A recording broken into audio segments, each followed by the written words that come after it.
Hi friends, welcome back to Anuram hobbies. ಯಾರಾದರೂ first time ನನ್ನ ಚಾನಲ್ನ ನೋಡ್ತಾ ಇದ್ದರೆ ಪ್ಲೀಸ್ ಸಬ್ಸ್ಕ್ರೈಬ್ ಮಾಡ್ಕೊಳ್ಳಿ, ಹಾಗೆ ಬೆಲ್ಲೈಕನ್ನ ಕ್ಲಿಕ್ ಮಾಡಿ. ಇವತ್ತು ನಾನು ನುಗ್ಗೆಕಾಯಿ ಫ್ರೈ ಹೇಗೆ ಮಾಡೋದು ಅಂತ ತೋರಿಸ್ತೀನಿ.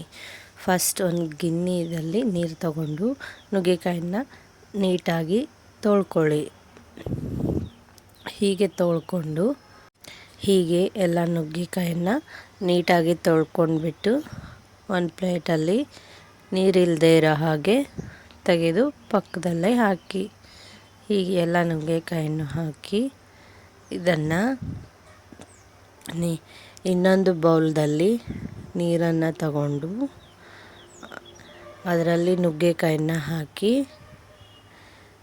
ನುಗ್ಗೆಕಾಯಿ ಜೊತೆಗೆ ಸ್ವಲ್ಪ ಅರಿಶಿಣ ಹಾಗೆ ಸ್ವಲ್ಪ ಉಪ್ಪನ್ನು ಹಾಕಿಬಿಟ್ಟು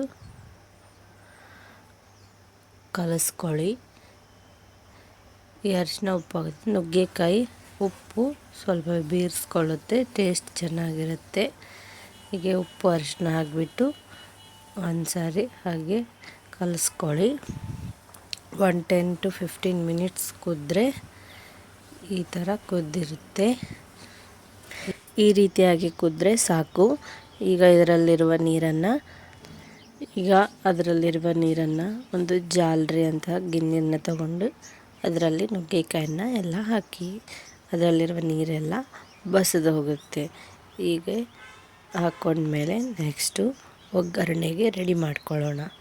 ಒಂದು ಕಡಾಯಿನ ಇಟ್ಕೊಂಡು ಅದರಲ್ಲಿ ಎಣ್ಣೆ ಹಾಕಿಬಿಟ್ಟು ಜೀರಿಗೆ, ಸಾಸಿವೆ, ಕರಿಬೇವು, ಒಣಮೆಣಸಿನ್ಕಾಯಿ ಹಾಕಿ ನೆಕ್ಸ್ಟು ಕಟ್ ಮಾಡಿರುವ ಆನಿಯನ್ ಆ್ಯಂಡ್ ಟೊಮೊಟೊ ಹಾಕಿಬಿಟ್ಟು ಸ್ವಲ್ಪ ಮಗ್ಗಿದ ಮೇಲೆ ಅರಿಶಿನ, ಸ್ವಲ್ಪ ಉಪ್ಪನ್ನು ಹಾಕಿ ಚೆನ್ನಾಗಿ ಫ್ರೈ ಮಾಡ್ಕೊಳ್ಳಿ. ಹೀಗೆ ಫ್ರೈ ಆದಮೇಲೆ ಅದರಲ್ಲಿ ಕುದಿಸಿಕೊಂಡಿರುವ ನುಗ್ಗೆಕಾಯನ್ನು ಹಾಕಿಬಿಟ್ಟು ಫ್ರೈ ಮಾಡ್ಕೊಳ್ಳಿ. ಹೀಗೆ ಫ್ರೈ ಮಾಡಿಕೊಂಡ್ರೆ ಎಣ್ಣೆಯಲ್ಲಿ ಚೆನ್ನಾಗಿ ಫ್ರೈ ಆಗುತ್ತೆ.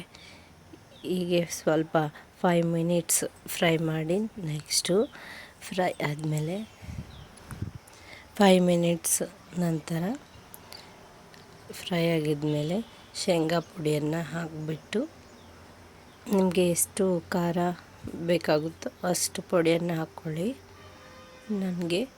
ನಮ್ಮ ಮನೆಯಲ್ಲಿ ಸ್ವಲ್ಪ ಜಾಸ್ತಿನೇ ಖಾರ ತಿಂತಾರೆ, ಅದಕ್ಕೆ ನಾನು ಜಾಸ್ತಿನೇ ಹಾಕಿದ್ದೀನಿ. ಈಗ ಇದನ್ನು ಚೆನ್ನಾಗಿ ಕಲಿಸ್ಕೊಳ್ಳಿ. ಗ್ಯಾಸ್ ಆಫ್ ಮಾಡಿಬಿಟ್ಟು ಕಲಿಸ್ಕೋಬೇಕು, ಇಲ್ಲಾಂದರೆ ಅದು ಜೋರಾಗುತ್ತೆ. ಈ ವಿಡಿಯೋ ಇಷ್ಟ ಆಗಿದ್ದರೆ like, share and subscribe to my channel. Please support me. Bye friends.